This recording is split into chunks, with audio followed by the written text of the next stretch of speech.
अतिक्रमण शहर विकास कृती समितीच्या वतीने पत्रकार परिषद घेऊन डॉक्टर गफार कादरी यांनी महानगरपालिका आयुक्त जी श्रीकांत यांच्या अतिक्रमण हटाव मोहिमेवर घणाघात केला आहे। अतिशय बेजबाबदार अधिकारी म्हणून जी श्रीकांत यांनी नियमांची पायमल्ली केल्याचा आरोप यावेळी करण्यात आला आहे। बघूयात सविस्तर माहिती।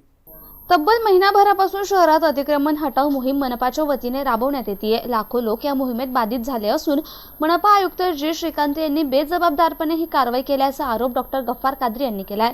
गरीब लोकांच्या न्याय हक्कासाठी गरज पडल्यास सर्वोच्च न्यायालयात जाईल असा इशाराही यावेळी पत्रकार परिषदेत देण्यात आला। अतिक्रमण शहर विकास कृती समितीच्या वतीने आयोजित पत्रकार परिषदेत डॉक्टर गफ्फार कादरी, जावेद कुरेशी, शेख रमजानी यांच्यासह समितीचे पदाधिकारी यावेळी उपस्थित होते।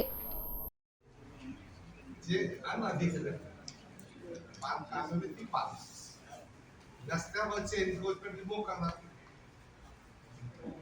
हा मुद्द्याला आपला विरोध नाही।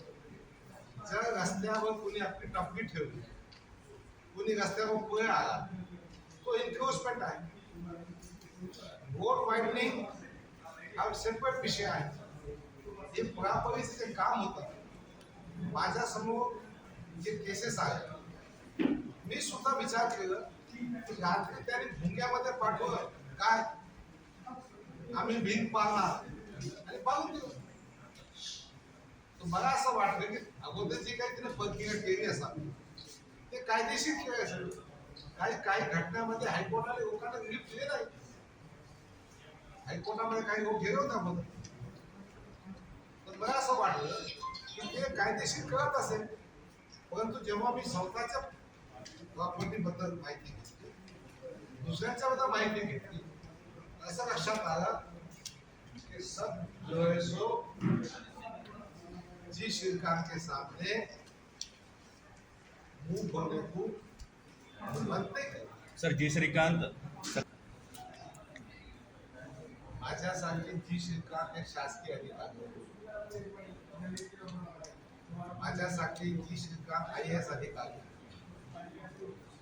त्यांनी आपल्या चौकटीमध्ये राहिलं पाहिजे। ज्यांच्याशी त्याला अवमान भेटलं ना, त्यांच्यामध्ये दम सुद्धा असं पाहिजे त्याला तोंडावर टाकलं। आता कोणी लोक सहन करत असेल त्याचे वेगळे कारण असतात, तर त्या बाबतीमध्ये मी काय सांगू, सर तो अवमान माझ्याशी भेट केला, मी माझ्या कायदेशीर कारवाई करतो आणि जनतेला सांगणार की जर तुम्ही या पिक्चर करून प्रभावित होत असेल की जय श्रीकांत मंत्रीला घाबरत नाही, जय श्रीकांत मंत्रीच्या इज्जत ठेवत नाही, जय श्रीकांत आमदारची इज्जत ठेवत नाही, तर तुम्ही घाबरू नका। या देशामध्ये बाबासाहेब सर्वांचे बापाची घटना आहे। त्या घटनाच्या आधारावर जय श्रीकांत रावत घटनेसमोर त्याला जे अधिकार आहेत त्याच्या पुढे ते जाऊ शकत। आता तो कोणाशी गेट आउट बनतो, तर माणसाला ऐकून घेतला असेल, त्याचे काही असं की बात होती।